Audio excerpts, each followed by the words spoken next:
마태복음 24장, 25장 말씀을 통하여서 예수님은 종말을 맞을 성도들이 어떻게 그 종말을 마지막을 준비하며 살아야 되는지를 말씀하여 주십니다. 어제 말씀에서는 열처녀 비유의 그러한 말씀을 통하여서 천국을 맞이하는 그러한 성도는 기름을 준비해야 된다라는 것을 또한 우리가 알게 되었습니다. 그리고 그것은 단순히 등만 준비하는 것과 같이 신앙의 경건의 모양만 갖추는 것이 아니라 경건의 능력, 삶의 열매들을 이 땅에서 지속적으로 준비하고 또한 그러한 열매를 맺어야 됨을 알려주셨습니다.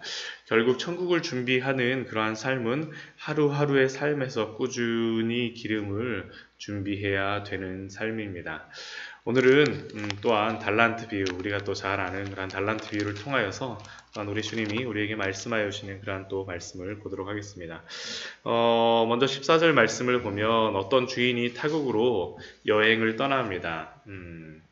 24장, 25장에 나오는 그런 비유들의 대부분의 공통점들은 어떤 주인이나 주인 혹은 신랑, 임금이 멀리 떠나서 오지 않는 그러한 오지 않고 아니면 늦어진다라는 그러한 공통적인 특징이 있는데 오늘 이 달란트의 비유도 멀리 타국으로 주인이 떠나기 전에 떠나서 있었던 그러한 일들과 또한 그 이후에 일어나는 그러한 말씀들입니다.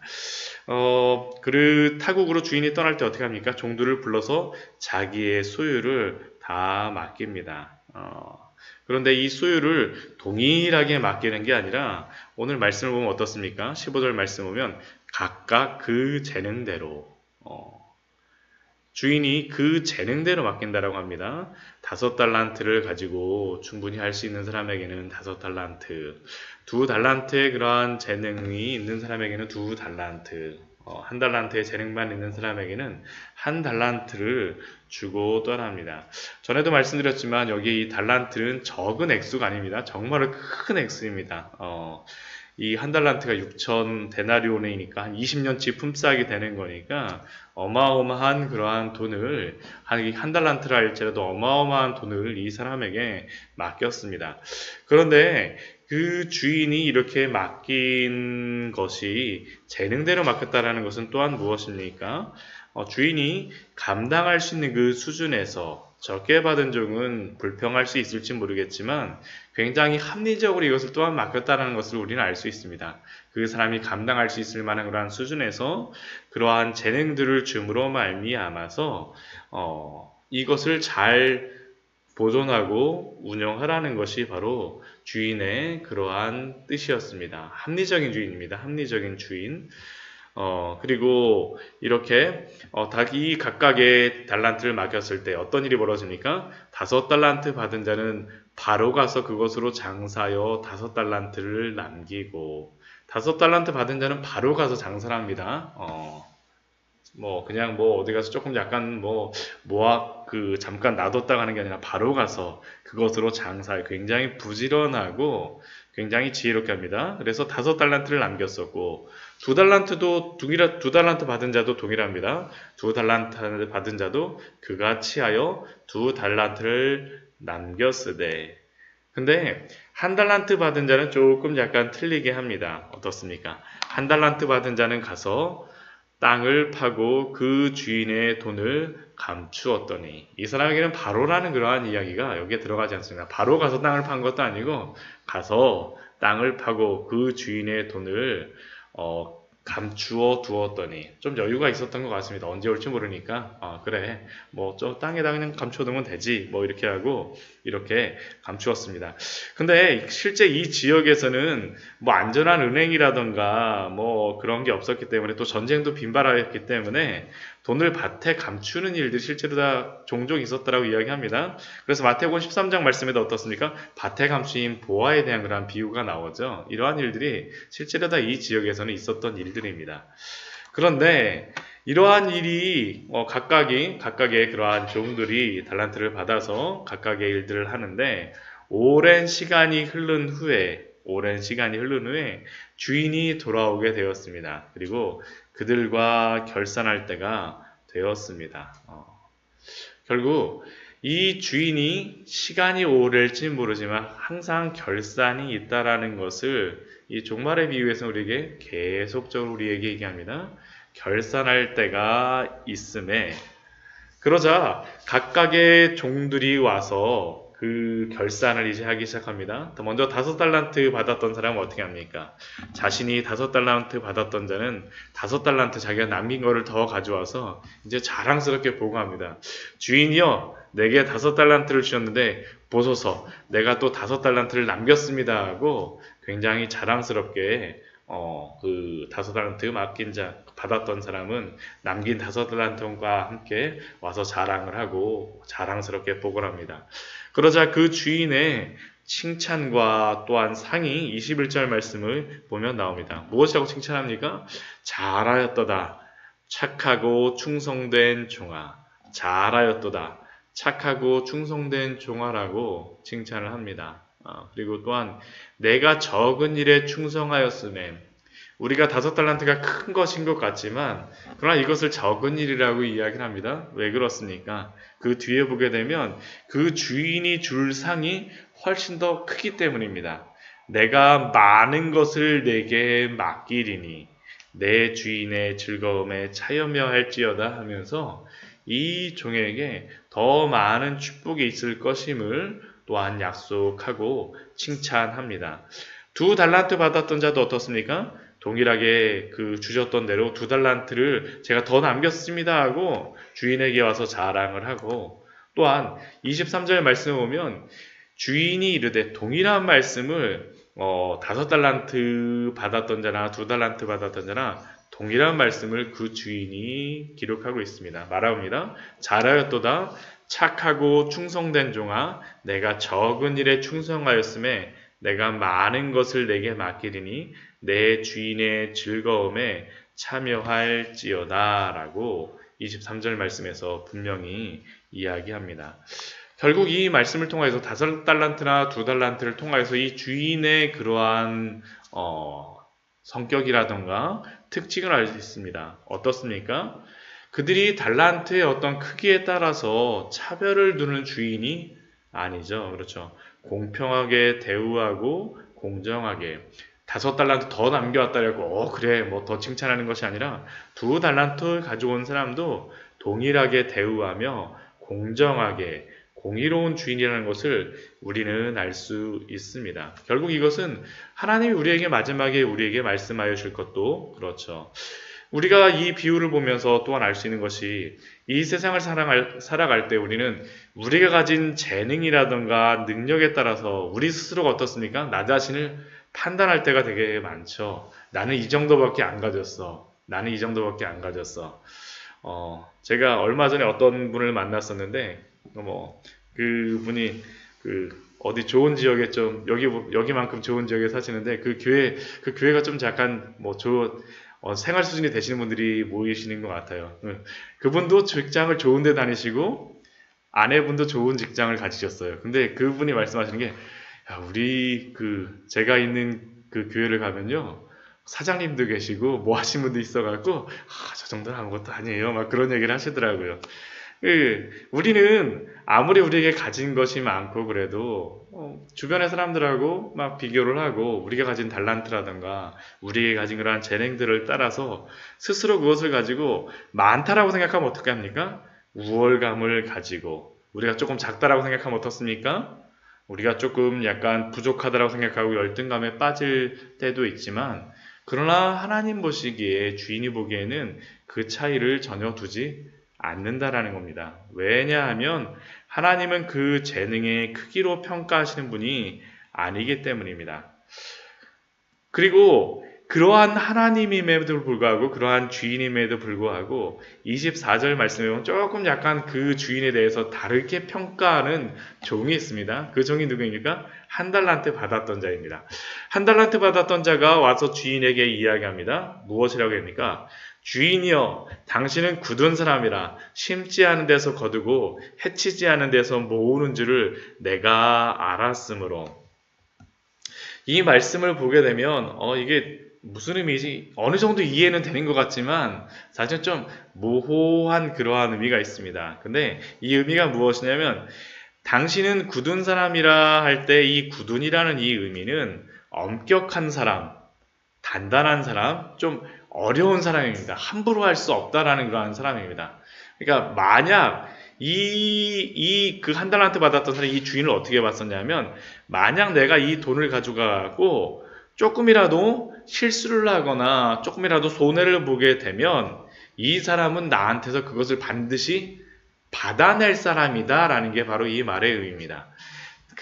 당신은 굳은 사람이라, 당신은 엄격한 사람이어서 심지 않은 데에서, 만약 내가 손해를 보게 되면 내가 있지도 않은 데에서 어떻게든지 당신이 걷어내고 해치지 않은 데서 어떻게든지 나한테 이걸 모으는 줄을 내가 알았습니다. 당신은 그런 사람입니다.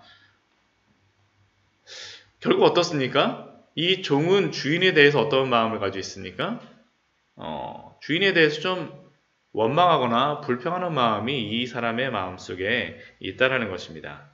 그리고 그러므로 이 사람은 주인이 그렇다라고 생각했기 때문에 그가 하는 것은 무엇이었습니까? 그 뒤에 있을 것이 두렵다라고 생각하기 때문에 25절 말씀은 보면 두려워하여 나가서 당신의 달란트를 땅에 감추어 두었었나이다. 결국 이 사람은 주인에 대하여서 잘못 판단하고 주인에 대하여 잘못 생각하였기 때문에 땅에다가 그냥 달란트를 감추어 뒀더라는 거죠. 손해보지 않도록. 그리고 그 나름대로 와서 자랑스럽게 얘기합니다. 보소서 당신의 것을 가지셨나이다. 결국 이 사람의 그러한 특징은 무엇입니까? 자신이 한 달란트를 그냥 가져온 것을 주인의 성격 탓으로 돌리고 자신이 이렇게 가져온 것이 당연하다라고 그는 지금 변명하고 있습니다. 그런데 이러한 종에 대한 그러한 주인의 평가가 무엇입니까? 악하고 게으른 종아. 악하고 게으른 종아. 왜 그렇습니까? 자신이 남기지 못한 것을 누구 탓으로 하고 있습니까? 주인 탓으로, 주인 잘못으로 돌리고 자신은 게으르게 시간을 보냈기 때문입니다. 그리고 이런 악하고 게으른 종에 대하여서 그 변명에 대하여서 이 주인이 그렇게 말할 수 없다라고 이야기합니다. 왜 그렇습니까? 나는 심지 않은 데서 거두고 해치지 않은 데서 모으는 줄을 내가 알았느냐? 내가 그런 생각인 줄 알았느냐? 만약 그렇다 그러면 내가 마땅히 내 돈을 취리하는 자들에게 맡겼다가 이자를 받을 수 있는 사람에게 맡겼다가 내가 돌아와서 내 원금과 이자를 받게 하였을 것이니라. 결국 이 주인이 말하는 것은 무엇입니까? 내가 악한 것이 아니라 누가 악하다라는 겁니까? 너가 악하다라고 그 주인이 그 종에게 분명히 그 책임을 묻고 있습니다. 그래서 그에게 벌을 냅니다. 어떻게 합니까? 그 한 달란트를 빼앗아 10달란트 가진 자에게 주라. 그리고 29절 말씀을 보게 되면 무릇 있는 자는 풍족하게 되고 없는 자는 그래서 그 있는 것까지 빼앗기리라라고 이야기합니다. 왜 그렇습니까? 이 주인이 잘못한 것이 아니라 종이 잘못했기 때문이죠. 그리고 이 종의 악하고 게으른 종을 무엇이라고 얘기합니까? 무익한 종이라고 주인은 이야기하고 내쫓아서 슬프며 이를 갈리라라는 그러한 그 말씀으로 이 비유는 맞춰지고 있습니다. 이 비유를 통해서 우리가 알 수 있는 것이 무엇입니까?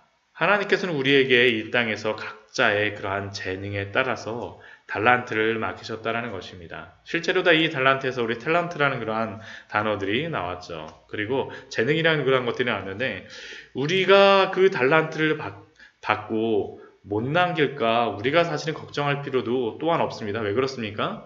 이 주인이 재능에 따라 맡겨 주었기 때문입니다. 재능에 따라 맡겨 주었기 때문입니다. 우리의 재능에 따라 분량에 따라 그 달란트를 주셨기 때문에 달란트를 받은 자는 그 안에서 충성을 다하고 최선을 다하라는 것이 이 달란트 비유에서 주시는 그러한 교훈이 아닙니까? 우리에게 주신 그 달란트의 크기 때문에 불평하거나 불만을 갖고 원망하지 말아야 합니다. 어찌 보면 지금 한 달란트 이 가진 자는 원망하고 불평하는 마음에 벌써 이렇게 행동하는 것이 아닌가라는 것을 우리는 또한 볼 수 있습니다.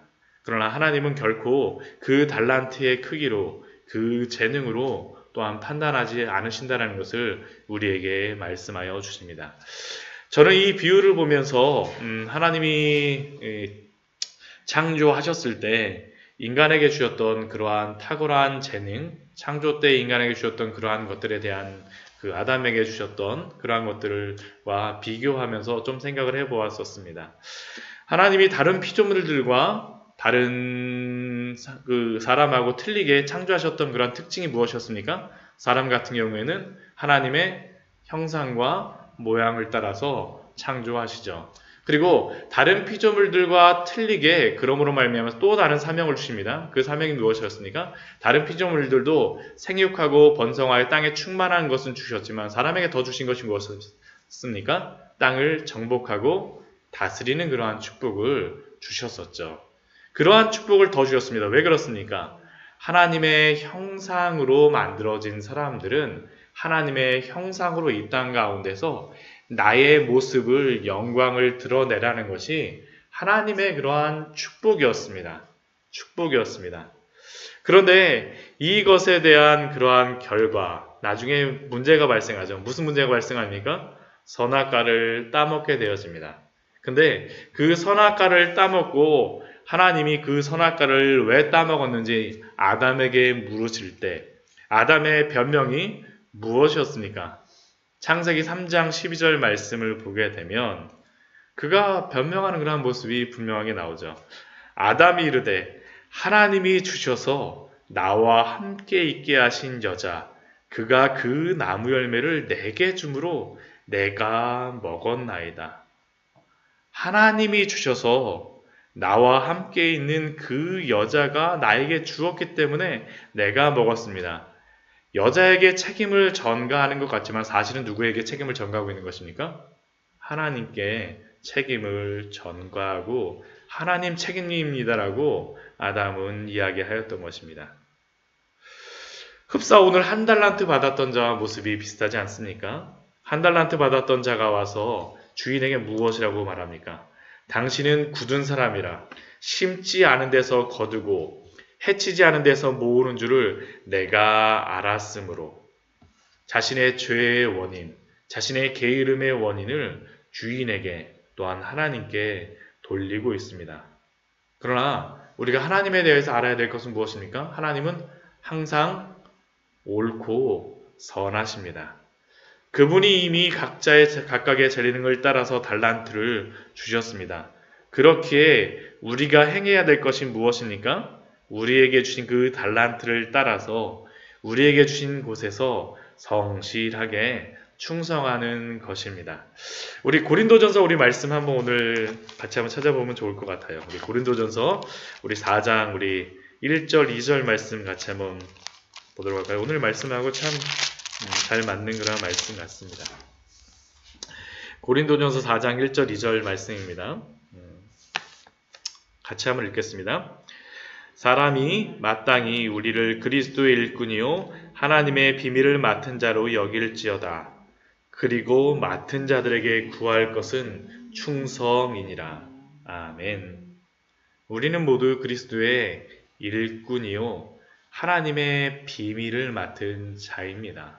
그리고 하나님이 우리에게 구하시는 것이 무엇입니까? 성실하게 충성하는 것입니다. 우리의 달란트를 가지고 우리가 결론을 짓고 염려하고 근심하는 것이 아니라 우리에게 맡겨진 그러한 충성을 다할 때 하나님이 우리에게 분명히 상 주실 것입니다. 무엇이라고 칭찬하고 상 주십니까? 잘하였도다 착하고 충성된 종아 내가 적은 일에 충성하였음에 내가 많은 것으로 내게 맡기리니 내 주인의 즐거움에 참여할지어다. 이러한 축복의 은혜를 받으시는 우리 귀한 성도님들 되시기를 축원드립니다. 같이